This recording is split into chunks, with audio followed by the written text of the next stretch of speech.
What if the fish on your child's school lunch tray was endangered shark loaded with toxic chemicals? How would you feel about that? Well, that's been the topic of article series from Mongabay News, where they uncovered thousands of tons of shark meat purchases in Brazil's public institutions. That's schools, that's elderly care facilities, and prisons. Something that is concerning is the amount of institutions. We're looking at over 5,900 institutions where they're serving shark meat. This is something that is very concerning because some of the shark meat is angel sharks, which is an endangered species, and it's mislabeled as angel fish. So you think angel fish, like you go into an aquarium and you look at angel fish, you're like, oh, okay, well, those are found on reefs and they're found in tropical areas, but we don't really know if they're endangered or not, or there's some that are and some that aren't, but it's probably fine. No, this is angel sharks, not angel fish, angel sharks, and they're being served at schools. Then we look at the public health perspective of it, and sharks are known to have elevated levels of mercury and arsenic. So there's a lot of problems with having shark as your lunch meal each and every day while you're at school. And we're going to be talking about why this is so problematic and why things need to change and what these articles have actually sparked in Brazil. It's definitely sparked a debate, and we're going to hear about it from Philip Jacobson, who is one of the journalists who covered this article. And he's here to talk about the process, how it all came to be, what he discovered during that time, and what the articles have done in Brazil in sparking this debate. On this episode of the How to Protect the Ocean podcast, let's start the show.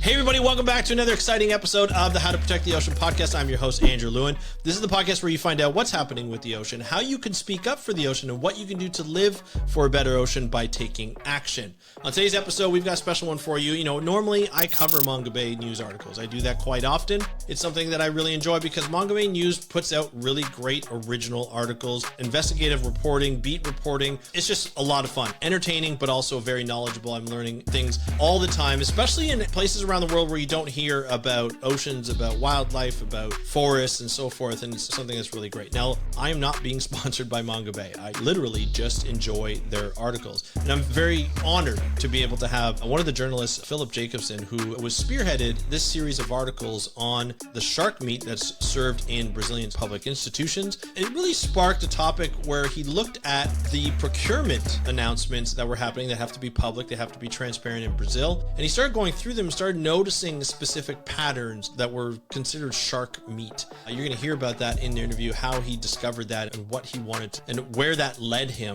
into revealing what was happening in these public institutions and how much shark meat is being consumed and how non-transparent that part is. The procurement's transparent, but not what sharks are being brought in, what sharks are being consumed, how they're being consumed, and so forth. So there's a lot of things that we're going to go through in this article, and Philip Jacobson, who's a journalist at Mongabay News, who's based in Thailand, is joining us to be able to talk about. So here is the interview with Philip talking about shark meat in public institutions in Brazil. Enjoy the interview, and I will talk to you after. Hey Philip, welcome to the How to Protect the Ocean podcast. Are you ready to talk about shark meat in Brazilian kids' lunches? This is kind of crazy. Are you ready to talk about that?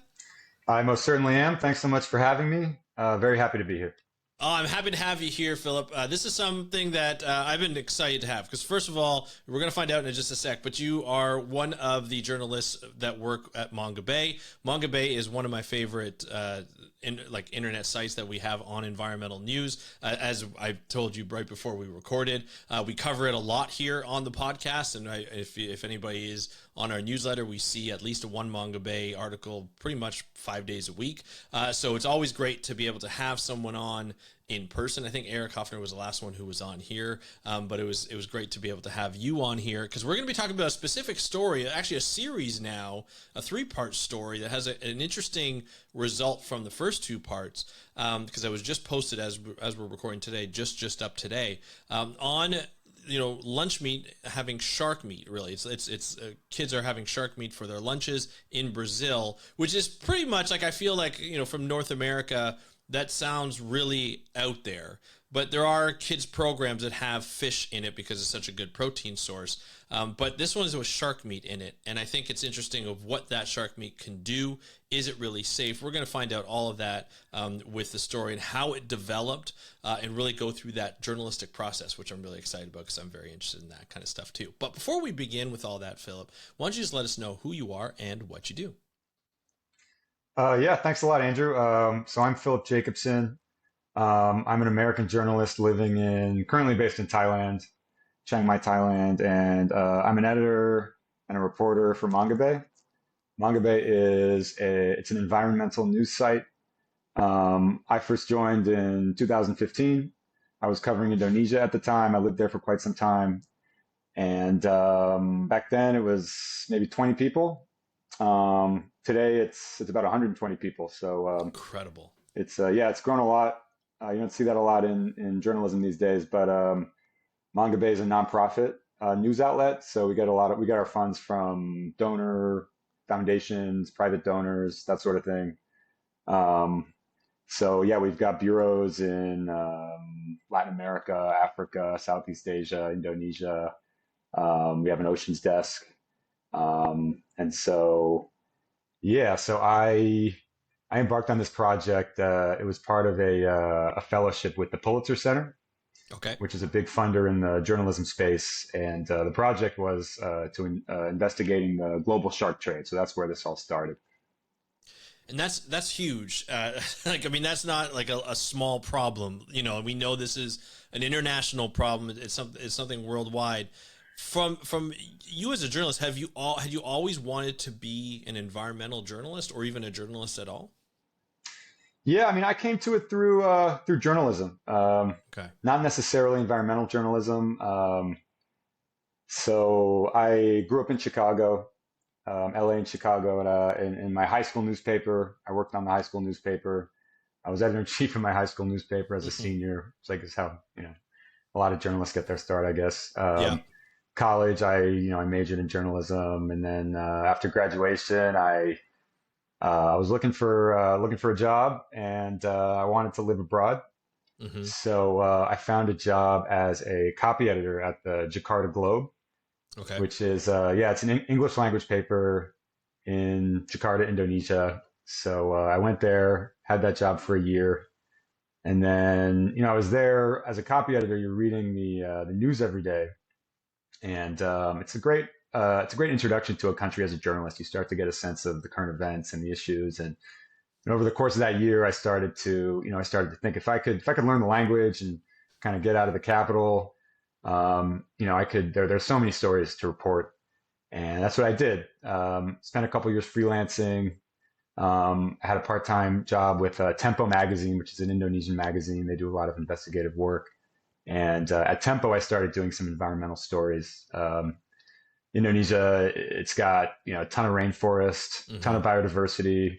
They've also got a lot of industries that are causing deforestation and biodiversity loss, things like the palm oil industry, pulp and paper industry, that sort of thing. So I covered that a bit at Tempo, and then job at Mongabay opened up in 2015, and applied for it, ended up getting it, and yeah, ever since I've really enjoyed working at Mongabay. It's a great place to work, and we have an opportunity to do journalism like this.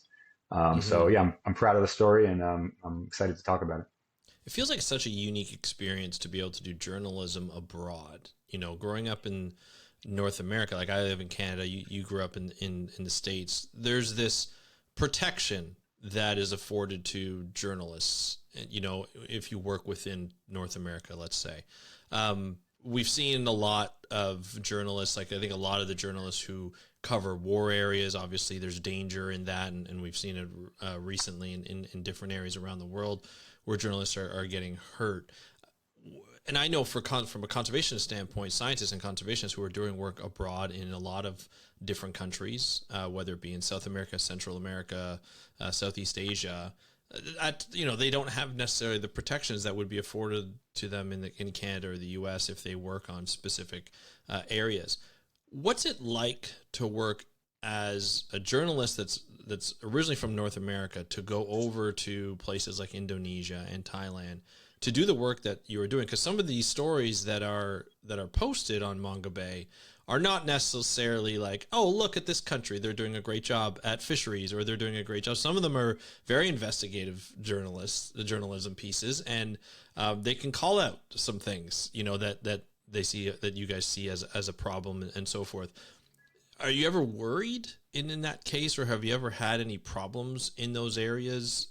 In terms of like threats to your personal safety? Yeah, so it's an interesting question. Mongabay operates in a lot of different contexts, so it's kind of different depending on the country. But yeah, as you've noted, in some countries it's certainly harder to operate than others. The dynamic can shift a bit depending on if you're a foreign journalist or a national of that particular country.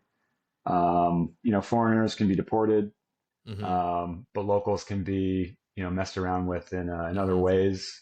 So sometimes you do an investigation. A company might threaten to sue you. That's happened on stories I've worked on.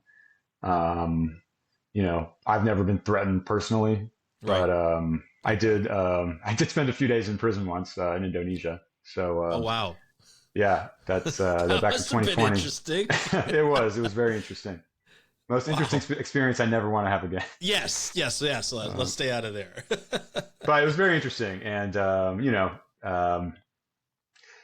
it's you can often work with local journalists Hmm. in an effective way. A foreigner and a local Hmm. can often be a potent combination. I came to Southeast Asia working for an English language newspaper. That is it's a way that a lot of Western journalists get into foreign correspondence. There used to be two English language newspapers in Cambodia, publications in Myanmar, Indonesia, Thailand. So it's a bit. Some of those have folded in the past couple years, which is sad Hmm. because a lot of the people I know who've gone on to pretty impressive careers in foreign correspondence got their start at places like the Cambodia Daily or the Phnom Penh Post or the Jakarta Globe. Hmm. But certainly my friends who worked at the Cambodian publications, it would often be a foreigner and a Cambodian journalist kind of working together. So Gotcha. that can work pretty well. Um, and that's what we did in this story, the shark meat story. My colleague Carla Mendez, who's a really great Brazilian journalist based in Rio de Janeiro, we worked on the story together.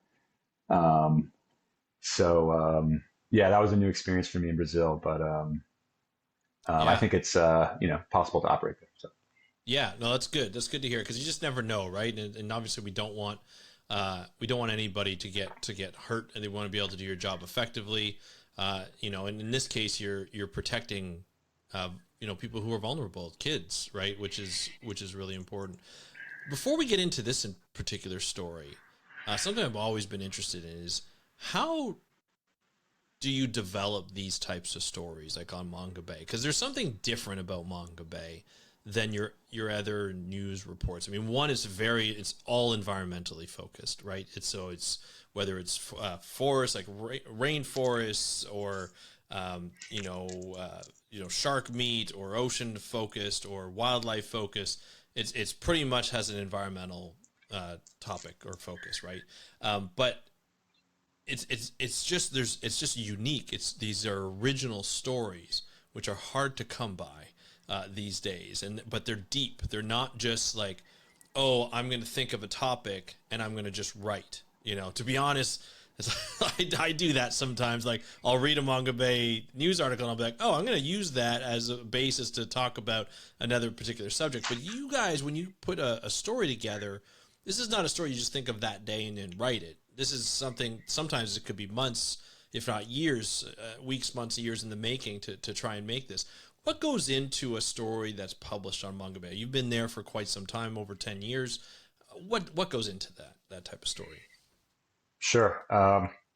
Well, we publish in different formats. So we publish Mm-hmm. short news, we publish articles, we publish longer features, and we publish investigations, videos, podcasts. But what goes into it is, I mean, just like any you know newspaper that's worth their salt is good old fashioned beat reporting, right? So Mm-hmm. we have reporters in these places who follow these issues for a period of time, get to know the sources involved, and develop a certain amount of knowledge about the issue. And once you do that for a certain amount of time, you start to see where the stories are, right? You start to a story that might not be published in the form of an academic paper or a press release or an NGO report. I mean, those things can be good to cover, and we do cover those. But it's when you start to follow an issue for an extended period of time, and know the stakeholders, the people involved, that you start to see where the stories lie, that haven't been covered, that are ripe to be told. So that's what we do at Mongabay. For example, on the Southeast Asia desk, we have 4 staff reporters. There's 2 in Jakarta, there's 2 in Bangkok. We have 2 editors. We also have a network of freelancers who are pitching us stories, who we assign stories to sometimes. And we have our issues that we cover. Same with our Africa desk, or our Latin America desk, or our oceans desk, or our wildlife trade desk. So that's how we do it. Yeah. Yeah, I think it's interesting. I really like that, because putting all this stuff into a story and being able to collaborate with others and having that geographic sort of spatial extent is pretty key, because we don't hear a lot of stories within these areas, and I think that's what makes it quite unique, which is great. Let's get into this story in particular. This is we're looking at fish for lunches for kids in Brazil. It's really shark meat. There's a lot that goes in with shark meat if they're fed to developing kids, kids who are still developing in their growth and their brain growth and a lot of growth. And we know that there's a lot of stuff that is in shark meat that is not very good if you eat it too much. And so every day sounds like a lot. So why don't you just talk a little bit about how this story really began right from the beginning, and then how it developed into this story, this 3-part series, it seems. Sure. So I did this story as part of as I mentioned, as part of a fellowship with the Pulitzer Center, and the thrust of that proposal was to investigate the global shark trade. So one of the topics that I was interested in looking at was the rise of the shark meat industry, shark meat. Mm-hmm. So I think a lot of people know about shark fins, yes, shark fin soup in Asia, the practice of shark finning. I'm sure your listeners are familiar, but we've covered it extensively. Yeah. So you catch the shark, you cut off the fins, you throw the rest of the body back. So I wanted to look at the shark meat industry, the shark meat trade, and Brazil is a top consumer and importer of shark meat. So it made sense to look at Brazil. This is something, the fact that they're a top consumer and importer, that's well documented. People who follow this issue know that. But as I started to approach various conservationists, government people, etc., to talk about Brazil's shark meat trade and learn more about it, I started to hear about government procurements as happening. And this is something I'd see it had been mentioned in published studies and articles. My colleague Carla had interviewed somebody who mentioned it. So it's not something that was completely hidden, but it was never expounded on in any depth or length. It was always just kind of an offhanded mention in the middle of some study, in the middle of some article. So I thought that could be an interesting angle, right? I mean, if they're serving it in schools or hospitals and that kind of thing. But how do you show that this is happening? Mm-hmm. How do you approach this journalistically? So as I talked to a few people who mentioned to me that Brazil has a transparency law. Brazil has a transparency law which requires government agencies to publish procurement data, right? So if you're the education department in, city X, you've got to publish all the calls for tender that you issue, right? If you say, I want to buy, 1,000 pounds of chicken for the local hospital, that goes on a website somewhere. Yeah. So a few people mentioned, hey, if you have a lot of time on your hands, you could probably, hunt around some of these websites and you'll find shark meat procurements. So because you had all that time. Start to think, well, this is I do have a year for this fellowship, and so that's what we did basically. Yeah. that's what we did. That was kind of the premise of this investigation. So, um, I'd done a story like that before in Indonesia, where you go on a bunch of government websites and you build a database of, in that case, it was court cases. That was a story about traditional farmers on the island of Borneo getting criminally prosecuted for using fire to clear land. It's a big issue there, caused a lot of air pollution. So, we built a database of those prosecutions. So this was, in a way, it was similar. We thought, okay, we can build a database of shark meat procurements. So it sounds straightforward, but there were a lot of difficulties. It's not, a lot of reasons why it's not so straightforward. One of which is that there's no central. It's not like there's one website you can go on to find all the procurements in Brazil. Every state has its own website, transparency portal. Every city has its own transparency portal. There's a federal transparency portal. There's thousands of cities in Brazil, so it's like, how do you approach this? So we thought, okay, let's pick 4 states, start there. And so one of the authors of this story, one of the bylines on this story is my colleague Kang. He's the data editor at the Pulitzer Center. So I worked very closely with him we tried to figure out a way to scrape these websites, right? So he used his magical coding abilities to build these bots that would go on these portals and try to scrape shark meat procurement. So we did that for 4 states. It was the state of Sao Paulo, Rio de Janeiro, Minas Gerais, and what was the other one? I think it was Paraná.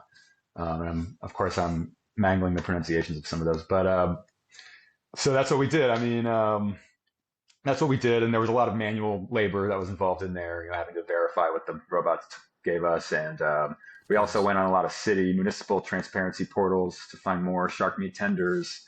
So that's kind of in a nutshell. I can go into more detail about that process, but that was kind of the meat of the investigation. And then we, of course, once we identified all these shark meat tenders, we sought to contact the agencies that were buying the shark meat, the public institutions that were receiving the shark meat, the companies that were supplying the shark meat, all that kind of thing. And one of the reasons why it wasn't so straightforward is that shark meat in Brazil, it's not actually sold under the label shark meat. It's called something else. It has this generic label. It's called cação. So cação is like, it's a common suffix in Portuguese. Okay. It's like in English, it would be like, cation, like vacation or convocation. So it's just that cation, So so it's sold under the name cação, and because it's a suffix, like it becomes really hard to search these portals for cação, because you search cação, it actually brings up anything with the word that has that in it. It's not these aren't very sophisticated search platforms like Google. You generally can't ask them to. So that presented a whole host of issues we had to overcome. Oh man, that's a lot. But that does mess it up. Yeah. Yeah. So that's kind of the basics of how we approach the data gathering exercise.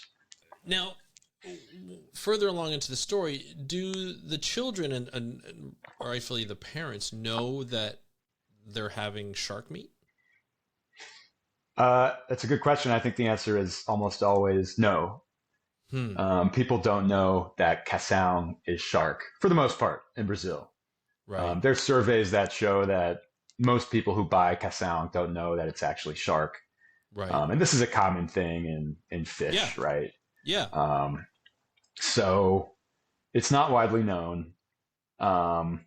These packages don't have labels that say like this is shark. The word for shark in Portuguese is tubarão. And that's typically not on the labels. There's typically not a species name or anything like that. So people don't know. And so one of the people who was featured in the article is a woman who her name is Solange Bergami, and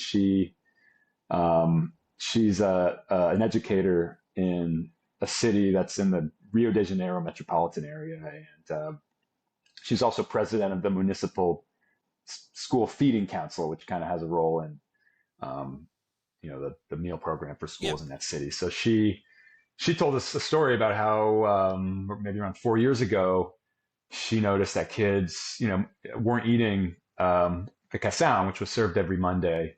Um, and, she started to look into it. And it was only when she went home and did some research that she realized that cação was shark. And she starts to read, some of the studies out there that say shark meat, tends to be high in heavy metals like mercury Yeah. and arsenic, right? Because sharks are apex predators that bioaccumulate Right. these substances in their tissues. So, and she became concerned, and so she, over the past few years, has been trying to get the municipal education department in this city to remove cação from the school meal program, replace it with a different fish. They want to be serving fish. There's a program in Brazil to get people to eat more fish. It's seen as healthy and a source of fish protein and all that. Yeah. But she wanted them to stop serving cação. And to this day, she's been unable to do so. One thing that we heard a lot from the government officials that we talked to, the government nutritionists that draw up these menus, which inform these procurements, is that shark meat is appealing because it doesn't have bones. So so this boneless flesh is it's appealing to people in places like Brazil, who are quite often concerned with choking on bones. They're afraid that a kid's going to choke on a bone. Parents are going to sue the school, that kind of a thing. Kids going to go to the hospital. So, I mean, for me, that was surprising because I grew up, I haven't really heard that in the U.S. I grew up eating fish. Bones was never like that kind of a concern. But in the reporting for this project, something I've heard from people in a lot of countries where maybe fish consumption isn't such a normal thing. People are afraid of choking on bones. So that's a big reason for the appeal of serving sharks to kids, especially kids. But as we know, heavy metals like mercury and arsenic can affect. They can affect anybody if you eat enough of it. Yep. According to the science. But kids especially, like the developing brains, they can affect. Those substances can affect developing brains even more and more quickly than somebody who eats it X amount of times per week over the course of a lifetime. So yeah, I think the famous case out of that was an actor, Jeremy Piven, who was in Entourage and many other shows and movies, where I think he was like a piscivore because he just ate sushi every day for like decades. And when he went in to get his blood tested, they were like, "We don't know how you're alive," because he had so much mercury in his system, and they had to like do almost like a I don't know the term, but it was a blood transfusion where they had to replace a lot of his blood because there was so much mercury, and he was in the hospital for quite some time. And so that's like one of the famous things, and that's eating it every day. Obviously, it's an extreme because not everybody eats fish every day. But if you're a child and you're eating it 5 times a day and you're developing, like, what are the age groups of the children that are eating this meat? It's as young as it gets, man. It's because the bonelessness is part of the appeal. Yeah, even younger, Really? like early childhood education. Yeah. And yes, primary school, like kindergarten, first grade. Right. In our investigation, that was a question that we asked, like how, I think we identified 5,900 institutions, like individual schools or hospitals that were listed as potential recipients of shark meat in these tenders that we identified. Most of them were schools. Yeah. And we found at least more than 1,000 early childhood schools. Interesting. Wow. So yeah, I mean, not just small children, but also some elderly care centers. Yeah. There was an agency in Rio de Janeiro that told us they were buying shark meat for a shelter for disabled kids with intellectual disabilities. They saw it as good for those kids because maybe they have a harder time chewing. So the boneless meat was seen as appealing for those kids. Just because it was boneless meat at this point. Yeah, like that's exactly the major difference. Yeah. Yeah. So it's very widely adopted in Brazil. I mean, it's not just restaurants, it's not just supermarkets. And I walked around. I was in Sao Paulo, and I just wanted to see how widespread it was. I think I went to 25, 30 grocery stores, supermarkets, convenience stores, and I think almost all of them had shark meat on sale in the frozen food section, sometimes in the fresh food section. So Yeah. Sao Paulo is a place where it's very commonly served. It's interesting because Sao Paulo, they have a lot of vegetarian restaurants. It's known for having like amazing vegan vegetarian food, but it's also, I suppose, known for having a lot of shark meat on offer. So Interesting. I wonder if that's the case. Like if there are people who are mostly vegetarian, but will take protein, a lot of the times it's some sort of seafood or fish, right? That I've seen anecdotally. I don't know if that's like widely known, but people who are vegetarian who aren't fully vegetarian, but they'll eat, because a lot of people are like, well, I'm vegetarian, but I eat fish, and so like they still get the healthy, they get the good proteins and the fatty acids and so forth, and the minerals and stuff. But I wonder if that's a reason why as well. It's so popular there. yeah, I wonder. I don't know. I don't know where this term cação comes from even. Yeah. Why that took hold. I've heard various things, but nothing really solid. So yeah, it's an interesting question. Yeah, yeah. Now, like when we talk about having, like, why are we worried about this story? Really, like, people eat fish, people eat sharks. We know sometimes there's fraud, but it sounds like there's like seafood fraud. But it sounds like people, like, the government is putting it up as a procurement. People are buying this. A lot of people know they're buying sharks. The kids may not know, and the parents may not know they're eating sharks. But why is this? Let's talk about like the issues, like from a public health perspective. Why is this an issue? Yeah, sure. So why are we concerned about thousands of tons of shark meat being bought by government agencies in a country like Brazil? So there's really two sides of it.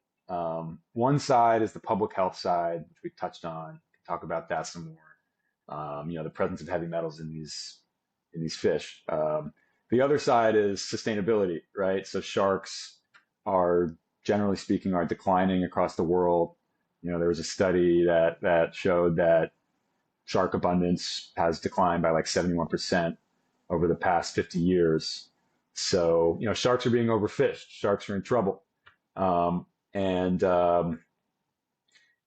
shark meat is a growing industry, and that is driving the overfishing of sharks. So when you identify kind of this hidden driver of the shark meat industry in the form of widespread government procurements in one of the biggest countries in the world, which also, by the way, could be happening in other countries. Other countries' governments, I've heard, could be procuring shark meat, maybe not on the same scale as Brazil, but I've heard Portugal, I've heard some other places as well. That is, an issue worth considering. Now, look, I'm not going to tell anybody, you can never ever eat shark, right? People have been eating sharks since probably the beginning of human history. Right.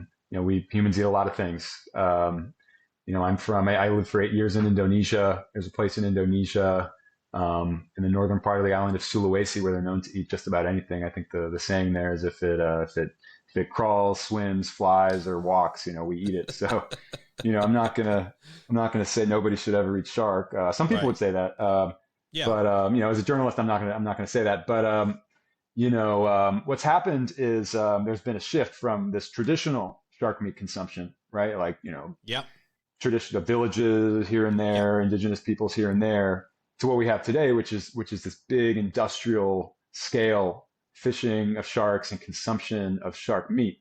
So, to the extent where you have hundreds of companies in Brazil that are involved in the distribution of shark meat, which we show in our investigation. I think we identified somewhere between 200 and 250 companies that were supplying government agencies. Those are only the tenders that we compiled. So, this has become a massive global industry. Shark meat, I think, is worth hundreds of millions of dollars a year, according to the WWF study published in, I think, 2021. So it's big business. It's a massive industry. And, I think at the very least, what a lot of people will say is that there should at the very least be clear labeling on these products, right? Yeah. So some of the nutritionists who put cação on the menu, they didn't even know that cação was shark. They didn't know about the toxicology. They don't study toxicology in Brazilian nutritionist school, and they didn't know about the sustainability issues. It was all news to them. So I think at the very least, we should be making informed decisions about these kinds of foods. Maybe there is a way to sustainably fish shark and harvest their meat and serve their meat in public institutions. But I think a prerequisite for that should certainly be clear labeling, at least knowing what we're dealing with. And that, by the way, is an issue in shark fishing more broadly. I mean, the data is not very good for some of these species. Like it's hard to really know the status of some of these species that we're fishing. And the blue shark is the species that is the most commonly traded in the world today. That's a big oceanic shark. I'm sorry. Did I? Nope, you're all good. Okay, I'm sorry. I minimized my window, but you're still there. Okay. Yeah. So sorry about that. So the blue shark is the most commonly traded species. It's the industry will say that the industry will argue that it's possible to sustainably fish the blue shark. Some conservationists will counter that. The data on blue sharks isn't that good. We don't really know how they're doing. We don't maybe have the data showing that they're not doing very good, but we also don't have data showing that they're doing really well. Yeah. So we should maybe take the precautionary approach. So that's a debate that's happening right now in the regional fisheries management organizations, the RFMOs, in national governments, national settings like Brazil. I mean, sharks are really, I think, at a crossroads right now globally, in Brazil, in a number of other countries, Spain, Ecuador, Costa Rica, in the RFMOs. People are just, I think, starting to realize that these big shark fishing industries exist, where boats are not only catching sharks as bycatch, but are actually targeting sharks industrially. And this has been going on for a long time now, 20, 30 years, and it's been largely unregulated, right? Yeah. There's most places you can take as many blue sharks as a boat can go take as many blue sharks as they want. There's no rules for it. No. It's not like tuna and swordfish. They're managed with quotas and seasons and gear and stuff like that. Sharks just bycatch, right? So we can go take as many as we want. And now we're sitting here in 2025. Sharks have gone down by 71% the past 50 years. And people are starting to wake up to this. Blue sharks are now on Appendix 2 of CITES. And there are debates about, can we fish sharks sustainably? What does that look like? How do we regulate it? Should we regulate it? That kind of thing. So, it's a rich vein. And to add to that too, sharks are such a dynamic species or type of species because you have a lot of different sharks. We've identified now, I think we've grown from 450 to, over 1,200 elasmobranchs, looking at shark skates, rays, and chimeras. But when you look at even like the blue shark, some areas they're well managed in that they have quotas and that you look at them and we know their population size, but even there we don't have enough information. We only have some information. There's a lot of sharks where we just don't have any information at all, and people are still catching them on a regular basis. We get most of our information from the fishers who are fishing them because they're the ones who are catching them. I co-host another podcast called the Beyond Jaws podcast with Dr. David Ebert, and he's known as a lost shark guy. He looks for a lot of these sharks who haven't been seen in a long time, and most of the time he finds them at the fish markets because that's where they go and talking to other fishermen. And if we don't have the information on those species, how are we supposed to find them, or even how are we supposed to manage the species that we can find? Because people are not looking at this type of species, which makes it even more concerning when you're seeing, as you mentioned, over 5,000 institutions in Brazil who are ordering shark meat on a regular basis to feed it to the people that they care for, whether it be students, whether it be elderly, whether it be patients, as in hospitals. It's a very difficult thing to do, and if already looking at the degradation of shark populations around the world, which is really one of the reasons why I want to have you on. You mentioned at the beginning, most people know about shark finning, but and the problems that finning is producing, but a lot of times we ignore shark meat and just shark fishing in general. And there are some, and you can say, you may be able to argue, there are some populations of species that are of shark that are well managed, but those are in very small, those are in very spotted, and I know there's some in the U.S., but even then there's arguments that they're not as well managed as everybody thinks, because it's never fully perfect. But when you're not managing them and you're not looking at their numbers and you're not seeing how they're going to do, and you're selling this meat as as like it's nothing, like it's infinite. We know it's not infinite, and it scares the hell out of me from a conservation standpoint that we are not, monitoring this further or monitoring this more. Now, when you first wrote this article, it came in two parts, right? Was that the goal? Was this going to be two parts? Yeah. So the initial goal was just one story. Okay. One story about, Brazilian government procurements of shark meat. But then something else emerged. So as I'm going through these procurement portals, these websites where the government agencies are listing the procurements and just kind of combing through them, searching for cação.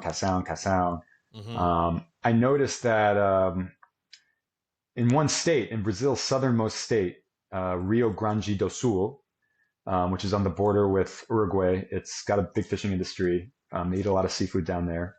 I was seeing tenders for something else called peixe anjo. Peixe anjo, maybe it's pronounced in Portuguese. So that's translates as angel fish. Angel fish. Angel fish. So I at first I didn't think much of it, but I started to see it. And I was like, what is this angel fish? I mean, because the aquarium fish, right? Like the angel fish. Yeah. Like, do people eat There's that? a lot of different names. Yeah. Yeah. I mean, so it's like, well, no, it can't be that. I mean, there's no industry that's producing angel fish, for consumption like this on an industrial scale. It's just not done. So angel fish, what could that be? So in one of these tenders, even though what they were asking for was angel fish, peixe anjo, there was a supporting document that made clear that angel fish was actually angel shark. So that was very interesting. So when you first saw like angel fish, and then all of a sudden you realize that it's not fish, it's like a type of shark. What was your reaction to that?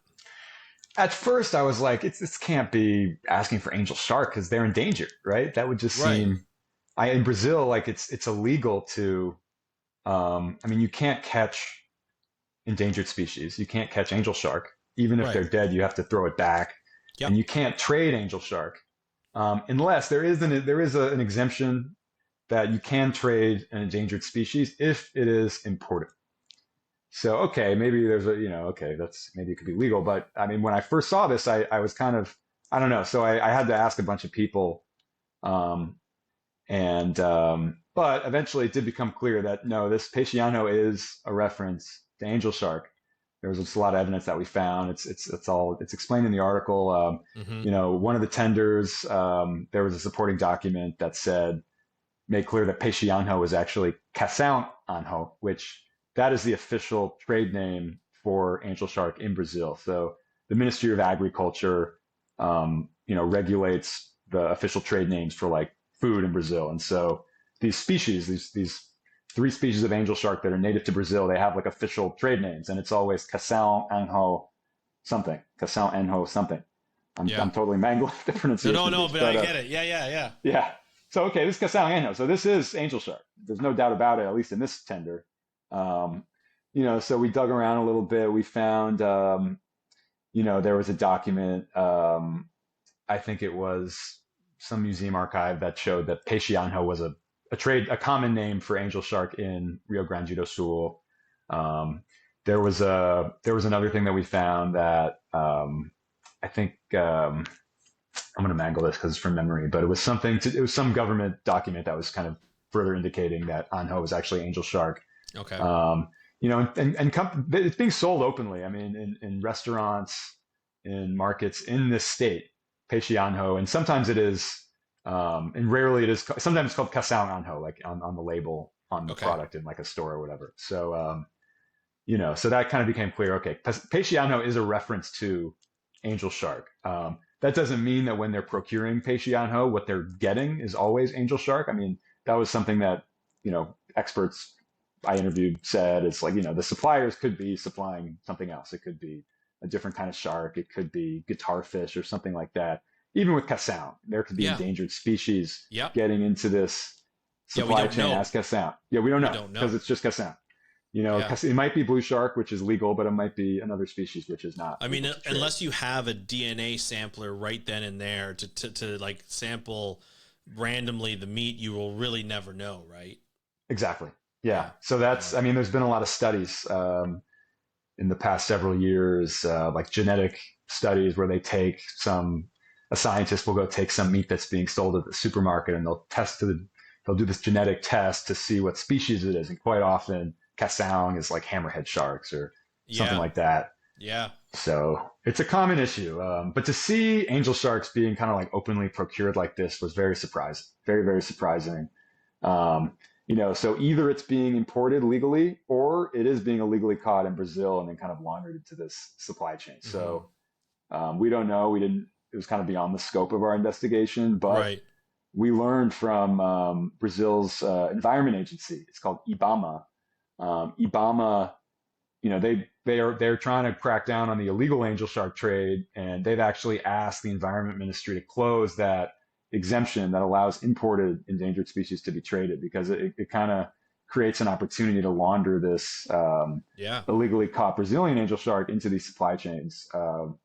So it's really hard to trace these supply chains And we don't know because we don't know of the what you mentioned. portion of it either. Like we don't know the proportion of how much angel shark was coming in this situation, right? Because it could have been under the cação name too. Like we That's don't true. know, right?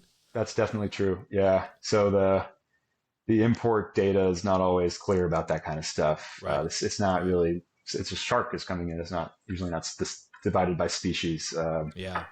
So It sounds like someone yeah, can do a PhD just on the translation and identification of the supply chain stuff that's coming through. Just imported into Brazil or probably any country where we don't know the actual names, because it's not as if they're importing by name of species. They're just kind of like, it sounds like just like a random general category that people are importing these sharks under, and until we know different, we don't know if it's just all blue sharks or how much is angel shark or anything like that, right? yeah, yeah. The Yeah. trade data is really tough to work with for that reason. I think every country does it differently. Yeah. I'm not totally expert on all that trade data stuff, but there's a project right now at Dalhousie University in Yeah. Canada. Dalhousie. Yeah. Yeah. Yeah, yeah. So they're trying to map out the global shark meat trade, and they've got their own methods for trying to work Right. through these inconsistencies in the trade data Yeah. from country to country and entity to entity. So that'll Yeah. be interesting when that comes out. Yeah, it'll open up the transparency for sure. I mean, that's something that's needed in all fisheries, especially shark fisheries, where we just don't have the information. And being able to have this is great, but definitely surprising in this case. Now, you did these first two articles. So the first one was on the I just sort of the revelation of the fact that these institutions. So it's not. I kept saying schools, but it's not only schools, hospitals, and even jails, to prisons as well, right? Like that people are eating sharks on a regular basis. The second one was really identifying like how illegal angel shark captures were being used also in these school lunches. There was a third one that was published today, as of this recording, August 26th. Can you talk about what that was? It was a bit of a response letter to, like, it's kind of like an update of what's been happening because of the first two articles, right? Yeah, exactly. So we just published this piece an hour ago. Yeah. It's basically a Great timing, reaction by the way. story. Great timing. Yeah, yeah. No, I was glad to get it out before coming on here. But yeah, it's basically a reactions piece. I mean, there's been some reaction in Brazil to the investigation that we published.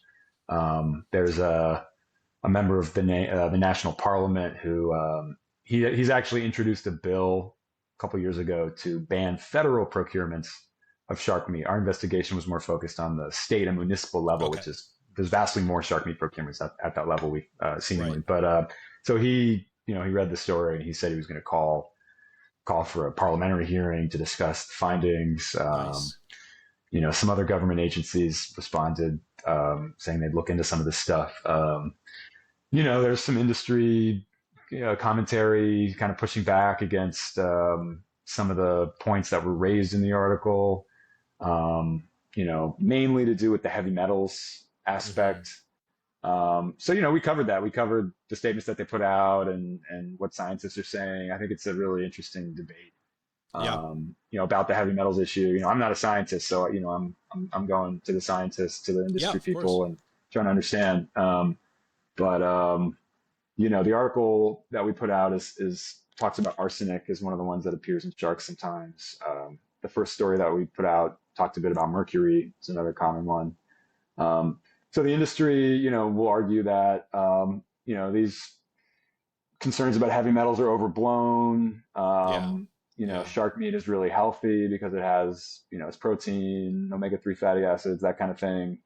Um, they'll make various arguments about mercury and about arsenic, which are recounted in the articles, and we kind of go back and we kind of present the debate. Mm-hmm. So, I could get into some of that stuff here if you want, nuts and bolts of that, but that's in the article that we just published. There's also a Portuguese conservationist who she's quoted in the story saying that there's a lot of Portuguese government shark meat procurements, which I didn't know. And there's a transparency portal in Portugal where I guess you can go and you can search for shark meat procurement. So maybe that's something we should follow up on, or maybe Right. if there's a Portuguese journalist out there who wants to write about this, we can work together, or you can just do a story. I think this is something that's bigger than just Brazil. It's worth asking, to what extent are these government purchases driving the shark meat trade globally? Mm-hmm. It's in a way, it's like government subsidizing the shark meat trade. Yeah. And it's cheap. It's cheap meat. The fins are expensive. The meat is cheap. And that's, I think, the other part of the big appeal. The other big appeal, besides the bonelessness, is the low price. So Yeah. How do you feed a mass amount of people with the cheapest Yeah, meat ever? exactly. Doesn't mean it's the best meat, but it's the cheapest meat, and if that works for them, right? Yeah. We talked to the former mayor of a city in Sao Paulo state, who was involved in some of these procurements. He's actually the head of IBAMA now, which is interesting. But when he was mayor in the 2010s, he signed off on some shark meat procurements, and not just shark meat, also ray meat, for schools. And I think maybe hospitals, shelters. I can't remember in that particular city, but he said that at the time he tried to push back against it, to really want to be serving shark, but the nutritionists who dropped the menus, were basically like, you're going to tell me how to do my job, kind of thing. So it's interesting. So the way the system works is, it's government agencies in Brazil. They employ nutritionists who drop the menus for food procurements, right? Mm-hmm. Basically design the procurements. And so it all goes back to the nutritionists. And there's thousands of nutritionists in Brazil. And, they don't know that in a lot of cases, I mean, the ones we talked to, I can't say for all of them, but it seems like at least the ones we talked to seem to not know that cação was shark, and then to know about the heavy metals issues. So, I forgot what I was talking about for a second. It was the mayor. Yeah, the mayor. Yeah. I feel like it's interesting when all this develops, right? You do the first two articles, you get all this response. Did you expect this type of response from the like a federal a federal politician as well as industry? Because that means it must make a splash. I mean, people must be reading this stuff, right? Yeah, I mean, that's always what you want to see, right? As a journalist, right. you want to know that it's being read, and So I don't know if I was totally shocked to see this kind of response. I mean, I kind of knew going into this that this was a big issue, and just the scale of it, the fact that it's happening all over the country. I mean, before we put out this story, there's really nothing on government procurements of shark meat anywhere. I hadn't found any report, any article, any study anywhere. That was part of, when we're going into this, like, is this something we want to spend a lot of time on? Because it could take some time, but that was part of the calculus for us, right? So that kind of made it worth doing. And so I wasn't totally shocked to see responses like that. It's a little unfortunate, I think, to see kind of maybe some hostile responses from some quarters of the industry. Not totally surprising. Right. But, you try to engage in good faith. I interviewed people on the fishing side, on the trading side, on the fishing and trading, right? People in like import export. So I feel like I've got a pretty good understanding of the issues, of the arguments on both sides.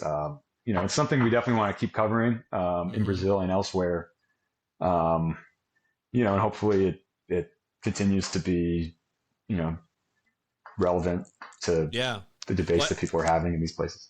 I think you've identified a lot, in terms of what needs to be further done. I think we're looking at the transparency of a supply chain, identifying these categories that things are being imported to, but there's no sort of manifesto on the, like, which species are being used. Is it all blue sharks? Is it not blue sharks? A call for like looking after the stock of where these, we don't even know where these sharks are caught. We probably know it's the Atlantic, but we don't know where they're caught otherwise. It almost seems to be like a DNA test needs to be done to find out the variety of different sharks, if there's a variety of different shark species that are being consumed on this, and if so, are they being managed? Are they not? What's their status? All this stuff. We know there's angel shark that's being used, and that's already endangered. So we're looking already at endangered species being procured and being eaten. And then there's also the safety aspect of the people who are consuming this. Some of them don't have a choice. Actually, none of them really have a choice. It's just offered as part of the thing. And parents need to know about this as well, for schools, advocates for jails and looking after the elderly, like their kids need to make sure that the people who are eating this stuff are going to be safe, and I know there are studies out there that looking at the effects of, increased arsenic and mercury in the body is not good, especially from consuming seafood. That's something that needs to be looked at. So there seems to be a lot of things that need to go on. And I know you've just posted the article, the follow-up article, like the response article. You mentioned that, something that to look into is looking into Portugal and their transparency portal and what's in there. What would you think should the next step should be in developing this story in Brazil? To like, are you hoping that with the publication, you and your co-authors with this publication, that there's going to be some change, or it's going to at least spark a debate that looks at, whether the people of Brazil want this? Yeah, so there's a few ways it could go in Brazil. So we have this bill that's been introduced by this national parliament member that would ban federal procurements of shark meat. So we'll see what happens with that. But shark meat procurements are happening at the state level and at the municipal level. So Brazil has like 30, I think it's 26 or 36 states, thousands, like 5,000, 6,000 cities. So, that's something that would have to get addressed by these different jurisdictions. So it doesn't necessarily mean banning shark meat procurements. For example, the state of Paraná, they passed a rule that any shark meat sold in the state has to be clearly labeled with the species name. So you can't just sell it as cação in Paraná. You have to sell it as, Priones glauca, if it's blue shark, or whatever it is, squatna, if it's angel shark. So, that's a transparency measure that could, at least, if you're going to sell it, at least enables the consumer to understand what it is that they are buying and consuming. So that's something that, a lot of people we interviewed mentioned as something that could or should be done.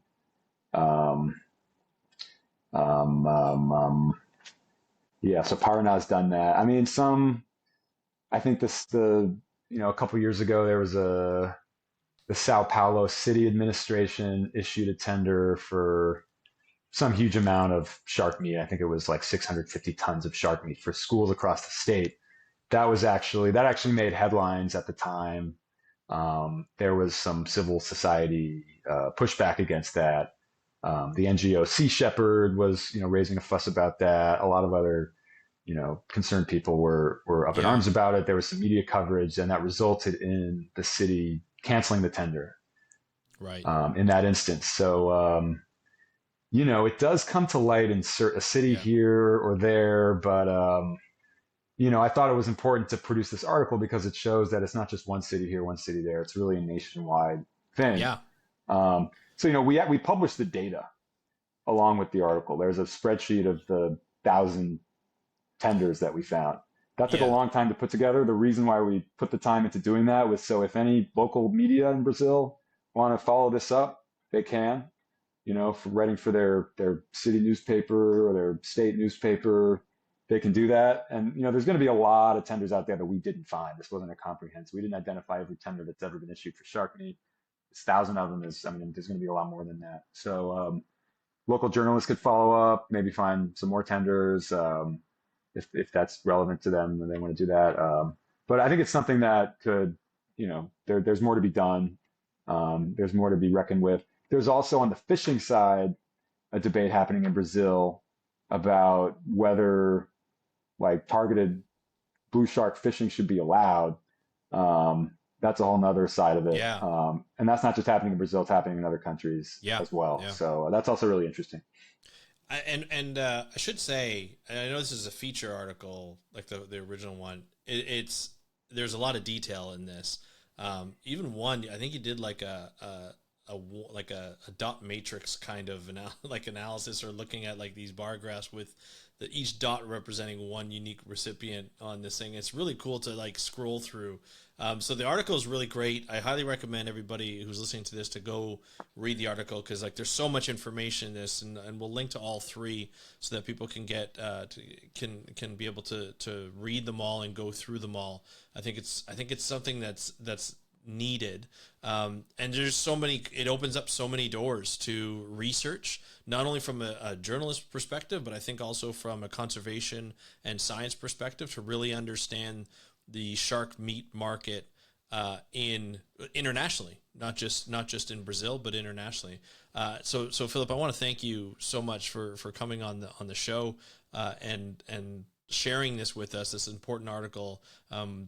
Once I started reading this, I was like, we have to have Phil on the show to talk about this. So I want to thank you so much, and I'd love to have you back on, not only to talk about this, but other articles that you've written related to the ocean. Thanks so much. It means a lot to get that nice feedback, and really had a good time talking with you, and I'm happy to come on again. Awesome. Thank you.